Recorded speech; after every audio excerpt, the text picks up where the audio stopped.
संग्रामं न करिष्यसि ततः स्वधर्मं कीर्तिं च हित्वा पापमवाप्स्यसि।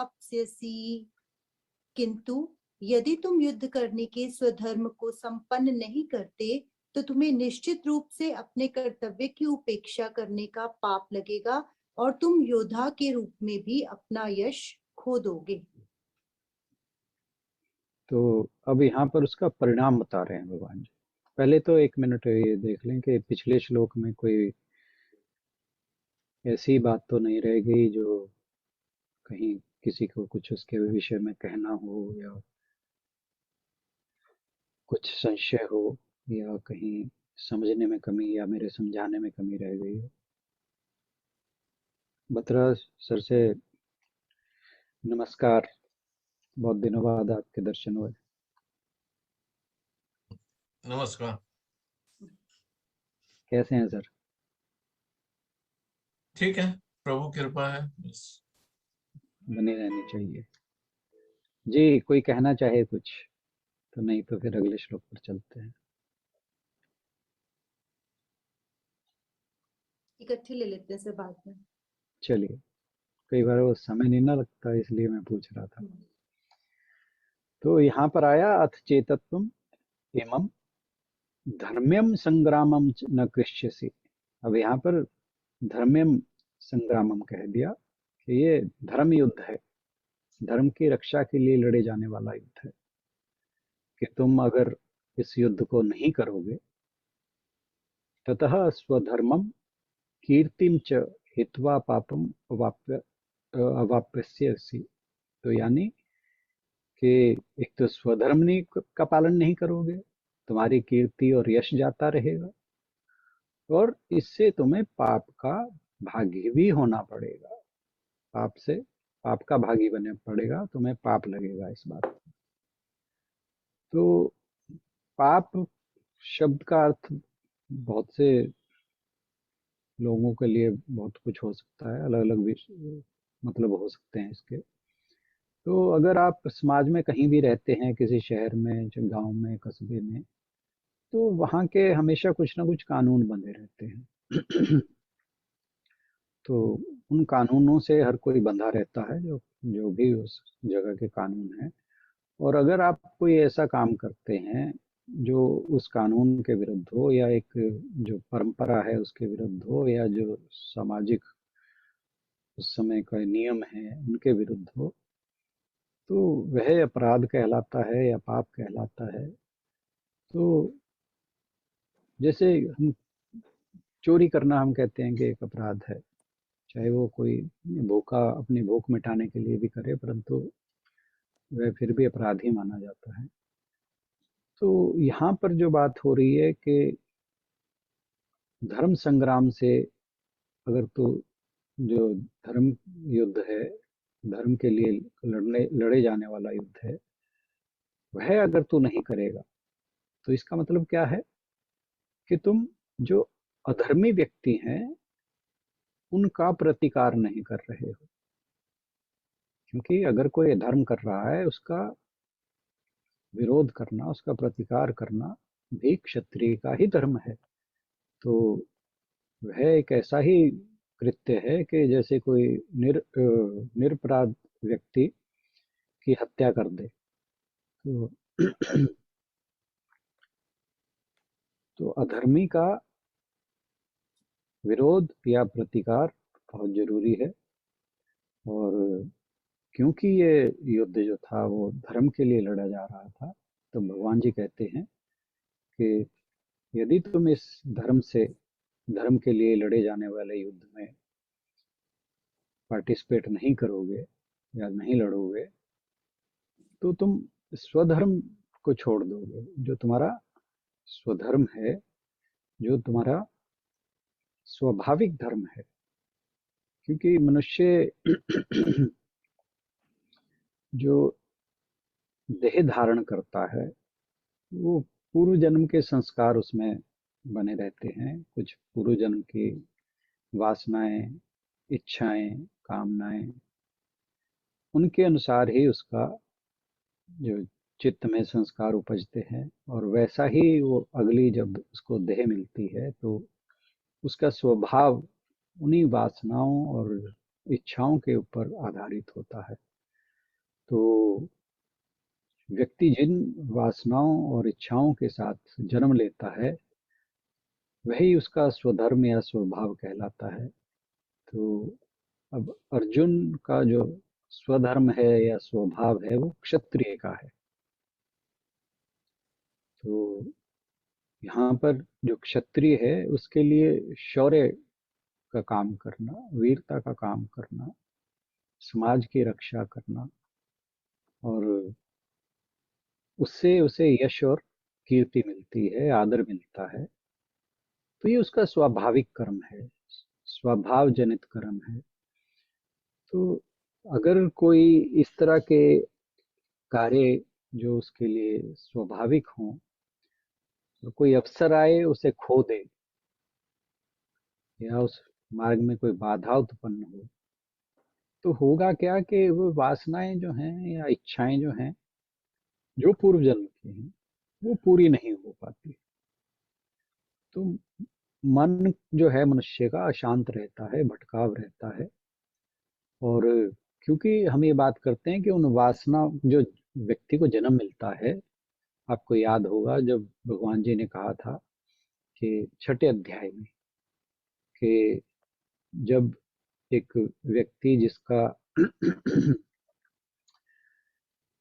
पथ भ्रष्ट हो गया हो तो उसे किस प्रकार उसका अगला जन्म मिलता है, किस प्रकार का वातावरण मिलता है। वो अब जैसे बात आई थी कि किसी के मन में इच्छाएं रह गई हों तो उसको पूरा करने के लिए उसे एक धनी या संपन्न परिवार में जन्म मिलता है ताकि वह उन वासनाओं का, इच्छाओं का क्षय हो सके, पूरी हो सके। तो अब यहाँ पर जब अर्जुन को एक राजकुल में जन्म मिला है तो उसकी इच्छाएं, कामनाएं या वासनाएं जो हैं वो एक युद्ध के द्वारा ही पूरी होंगी। उनका क्षय युद्ध के द्वारा ही, एक धर्म के लिए लड़े जाने वाले युद्ध के लिए ही के द्वारा ही पूरा होगा।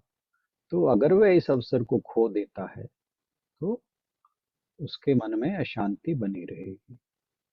तो ये ऐसा ही है जैसे कोई बच्चा आर्टिस्ट है और उसके माँ बाप उसे जबरदस्ती कहें नहीं तो इंजीनियरिंग की पढ़ाई कर, तो वह एक अच्छा इंजीनियर नहीं बन सकता। और उसके अगर बना भी देते हैं उसको, उसके माँ बाप उसकी इच्छा के विरुद्ध, तो उसके जो व्यक्तित्व है या उसकी पर्सनैलिटी है वो डिस्टॉर्टेड रहती है, बिखराव सा रहता है उसकी पर्सनैलिटी में, क्योंकि उसके अंदर तो जो नैसर्गिक गुण थे वो आर्टिस्ट के थे। और ऐसा आध्यात्मिक क्षेत्र में भी देखने को आता है। मान लीजिए किसी व्यक्ति के जीवन में कोई दुख तकलीफ आए और एकदम उसको वैराग्य उत्पन्न हो जाए और उसे लगे कि संसार तो दुखों का कारण है, वो छोटी सी विपदा आने पर ही घबरा जाए और भाग के जंगलों में चला जाए। तो होता क्या है कि उस समय तो उसके मन में वैराग्य उत्पन्न हो गया, परंतु अब जो उसका स्वभाव था वो तो विषयों में रमा हुआ था। वो एक गृहस्थ आश्रम में मान लो कोई रह रहा था और उसके ऊपर कोई विपदा आई, उसका सामना करने की बजाय वो भाग खड़ा हुआ, पलायनवादी हो गया और जाके जंगलों में मान लो सन्यासी हो गया। परंतु ऐसा व्यक्ति सन्यास धर्म का पालन भी ठीक से नहीं कर पाता, उसका मन हमेशा अशांत रहता है और वह कहीं ना कहीं उसके मन में विषय वासनाएं बनी रहती हैं। तो वह ना इधर का रहता ना उधर का रहता, तो ना वो गृहस्थाश्रम का रहता और ना ही वह संन्यास धर्म का रहता। तो ना तो उसके लिए ईश्वर को जानना ही संभव हो पाता है जो एक सन्यासी का धर्म है, और ना ही वह अपनी जो बसी हुई गृहस्थी थी उसका ही पालन पोषण कर सका। तो जो व्यक्ति अपने स्वभाव के अनुसार जो उसका स्वधर्म है उसका पालन करने का अगर अवसर खो देता है तो उसे शांति कभी नहीं मिल सकती। और ऐसा व्यक्ति जो अपने स्वभाव के विपरीत काम करता है तो उसे पाप भी कहते हैं, जो यहाँ भगवान जी कह रहे हैं। और इसलिए भगवान जी अर्जुन से कहते हैं कि तुम जो अपना स्वधर्म है उसका पालन ना करने के परिणाम पर विचार करो। और पहले उन्होंने बताया कि जो अपने कर्तव्य है, स्वधर्म है, उसका पालन करने से उसे क्या लाभ होंगे। और फिर अगले श्लोक में वो बताते हैं कि स्वधर्म का पालन ना करने से क्या नुकसान या हानि होने वाली है, उसकी चर्चा हम कल करेंगे। आज के लिए इतना ही। बहुत बहुत धन्यवाद।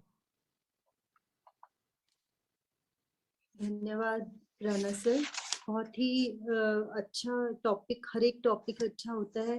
पहले आत्मा का ज्ञान हमने पिछले श्लोकों में जाना था। इसमें सर ने जैसा बताया 31वें में उन्होंने बताया कि हमारा कर्तव्य है कि जो भी कार्य हमें सौंपा गया है उसे हम जितनी तत्परता हमें युद्ध में दिखानी चाहिए उतनी ही तत्परता हमें हर काम के अंदर जो भी जिम्मेवारी हमारे ऊपर आए उसके लिए हमें तत्पर रहना है और उस कार्य को पूरी तरह से हमें निभाना है। 32वें श्लोक में कृष्ण जी ने बोला कि बहुत ही भाग्यशाली कह सकते हैं उन लोगों को जिन्हें ऐसे अवसर प्राप्त होते हैं। और इस श्लोक से सर मुझे ये भी याद आ रहा था कि प्रीतम आंटी हैं एक जिनकी बात मैं हमेशा करती हूँ, जिन्होंने हमेशा मुझे जीवन में खड़े रहने में या जब भी कभी विचलित हुई तो संभालने में मदद की। तो वो हमेशा कहा करते थे, जब वो उनकी 3 बेटियां थी और हस्बैंड आर्मी में थे, तो जब छोटी बेटी सिर्फ 1.5 साल की थी तो उनके हस्बैंड की का स्वर्गवास हो गया, वीर गति को प्राप्त हुए। तो उन्हें गुरुजी हमेशा कहा करते थे कि परमात्मा संन्यास लेने के लिए जो लोग हैं वो दूर दूर जाते हैं और आपको तो घर बैठे ही संन्यास दे दिया परमात्मा ने। और एक बात और वो हमेशा कहते थे कि जब मूर्तिकार मूर्ति बनाता है तो बहुत चुनिंदा पत्थरों को चुनता है और बहुत तरह से हथौड़ी छेनी मारकर वो उसको एक बढ़िया रूप देता है जिससे कि वो पूजने लायक और अच्छी जगह पे रखने लायक मूर्ति बनती है। तो हर किसी को इतनी तकलीफ नहीं उठानी पड़ती। पत्थर तो वो भी हैं जो पैरों में ही रुलते रहते हैं। तो ये उन्होंने हमेशा मुझे एग्जाम्पल दिए और ये भी कहते थे कि भगवान जी सबसे पहले आपको किसी भी परिस्थिति के लिए तैयार करते हैं, उसके बाद ही वो परिस्थिति बिल्कुल या वो सही। बोझ आपके कंधों पर डाला जाता है। तो उन्होंने ये बिल्कुल बिल्कुल। एग्जाम्पल मेरे को हर बार ही दिए।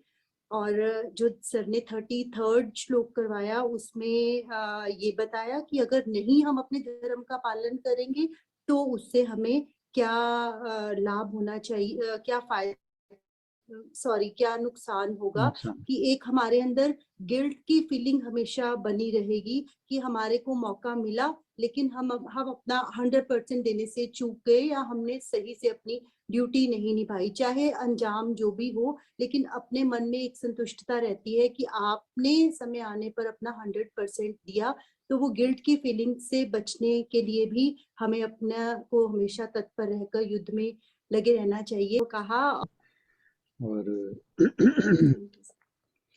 बाकी भी कोई अपने विचार रखना चाहे तो मोस्ट वेलकम, और जरूर रखें, क्योंकि अब ये जो 38वें श्लोक तक भगवान जी बता रहे हैं वो हमारे सभी के लिए, वैसे तो हर चीज ही हमारे लिए प्रासंगिक है, परंतु ये तो हमारे लिए एक सांसारिक व्यवहार है जो जो जीवन के आदर्श हैं वो हम सबको अपनाने चाहिए, चाहे हम आध्यात्मिक हों चाहे ना हों। तो भगवान जी थोड़ा सा नीचे से लेवल पे आ गए हैं, निचले स्तर पर आ गए हैं आत्मा के स्तर से, और सांसारिक व्यवहार के रूप में भी अर्जुन को समझा रहे हैं कि जो परिस्थितियां हैं उनके अनुरूप उसका क्या कर्तव्य है और क्या उसका स्वधर्म है और क्या उसको इन परिस्थितियों में करना चाहिए। और यही हम सबके लिए भी अपेक्षित है, हम सबसे अपेक्षित है कि जब एक परिस्थिति आए तो उसके अनुरूप आदमी को अपना जो कर्तव्य है उसके पालन से चूकना नहीं चाहिए। तो जरूर कोई अपनी बात रखना चाहे तो जरूर रखें। कोई भी अपनी बात रख सकता है। गीतांजलि जी का दिनों से मौन है। प्रणाम एवरीवन। मैं कुछ ज्यादा ही मुझे लगता है कर रही हूँ, जितने भी श्लोक अभी सिखाए जा रहे हैं। एक्चुअली बीच में मैं कुछ रेगुलर भी नहीं थी, लेकिन कोशिश करती हूँ कि मैं ज्वाइन कर पाऊँ क्लास को। और जो अर्जुन के बारे में अभी इन श्लोकों में आया है कि कर्तव्य पालन क्यों जरूरी है, तो ये बात बिल्कुल सही है कि जिस तरह का भी काम हमें दिया गया है उसको करने के हमेशा फायदे ही रहेंगे, नुकसान कोई नहीं होगा। पहला तो ये, जैसे आपने बोला कि गिल्ट नहीं आएगा even if we are not successful in that. हमारे डिजायरेबल रिजल्ट नहीं आते, हमें गिल्ट नहीं रहेगा कि हमने 100% नहीं दिया। और दूसरा, अगर सक्सेसफुल हो जाते हैं तो कॉन्फिडेंस बढ़ता है और नेचुरली, हमें बिल्कुल सही। फील करते हैं इस चीज को लेके। तो इसका नुकसान तो कोई नहीं है, एस्केपिज्म नहीं होना चाहिए इस चीज को लेके। तो एक और बात कहना चाहती हूँ कि आज 31 दिसंबर है। समय का चक्र तो चलता ही रहेगा, लेकिन 2021 according to the common calendar जो हम फॉलो करते हैं वो खत्म हो रहा है। तो मैं ये बताना चाहती हूँ कि भागवत गीता जी की वजह से, या भगवत गीता जी की वजह से जो 2021 है मेरा, वो इतना शांत में गया है। Thank you so much to the group, two sirs and ji, जिनकी वजह से मैंने ये ग्रुप ज्वाइन किया। इट्स बीन अमेजिंग और भगवान की कृपा रही, मैं कंटिन्यू रहूंगी इस ग्रुप में। Thank you so much sir. Thank you so much, thank you for expressing yourself और अपने व्यूज शेयर करने के लिए बहुत बहुत धन्यवाद। दुविधा मन में चल रही थी, लेकिन भगवान जी ने वो भी दूर कर दी। मैं पिछले कुछ दिनों से बहुत बार कोशिश करती रही कि मैं बोलूं, लेकिन फिर मुझे लगा कि नहीं, शायद मैं थोड़ा समझने में कहीं चूक ना कर जाऊं, तो मुझे सुनना ज्यादा जरूरी है। और आज भी मैं अभी सोच रही थी कि अभी समय निकलता जा रहा है और मुझे बोलना चाहिए या नहीं बोलना चाहिए, मुझे शेयर करना चाहिए या नहीं। तो इतने में आशु जी ने मेरा नाम लिया, तो मैंने ये अपॉर्चुनिटी गंवाई नहीं। तो मेरे मन में गिल्ट नहीं है, मैं भी रिवॉर्डेड फील कर रही हूँ अपने आप को। तो मैंने इसका नहीं, पर प्रैक्टिकल अनुभव भी कर लिया। बाकी एक चीज है कि समझ आना ना आना एक अलग विषय जी है। वो तो हम सारे, मैं कहा ही करता हूँ कि हम सभी एक ही बोट पे जी सवार हैं जी और हम एक दूसरे से ही सीखते हैं। अगर कहीं हमारी समझ में कमी रह जाती है तो कोई ग्रुप पे बोलता है तो जी। जो अच्छा लगता है और अपने आप की करेक्शन भी होती है, ग्रोथ भी होती है। और ना तो बोलने का अगर एक और आपको कभी लग रीजन, हाँ जी, ना बोलने का एक और रीजन ये था कि एक शब्द जो पिछले कुछ लेसन्स में हमने डिस्कस किया था, आश्चर्यचकित। तो I was so amazed you know with all these lessons, और जो मेरे आसपास हो रहा था उसको लेके भी, like we were going with the flow. तो भगवान कितने मतलब ऊंचे हो सकते हैं, हम तो पहुंच भी नहीं। Thank you so much. Thank you so much. Thank you चलिए जी, समय हो गया है। सो मच गीतांजलि जी। आज के सेशन को अब करेंगे और इन 3 श्लोकों को अच्छे से चिंतन करें, मनन करें और कल इन्हीं पर थोड़ा और चर्चा या अपनी कोई अभी बात नहीं, रखना अभी चाहें नहीं, उसको अभी रखेंगे। न्यू अभी ईयर। अभी हाँ जी, 38वें श्लोक तक ले लेते ठीक है, हैं। वो इसी टॉपिक पे ही ठीक है, चलेंगे। फिर ठीक 38वें है, श्लोक के बाद ठीक फिर हम एक बार एक दिन रख लेंगे इसकी चर्चा के लिए। ठीक है। आज कुछ कह नहीं पाए ज्यादा लोग, तो इसलिए मैंने बोला कि अगर फिर भी नहीं, कोई कोई वो कुछ तो कभी भी संदेह कोई हो बोल या नहीं सकता है, उसके लिए तो कोई मनाही है ही हाँ जी। कभी भी चाहे बीच में जरूरी नहीं कि श्लोक पूरा होने पे बोले, वो कभी भी कोई भी बोलने के लिए स्वतंत्र है और रादर वेलकम है, उसकी तो कोई इशू नहीं है। मैं तो ये था कि अगर एक सामूहिक चर्चा करेंगे तो वो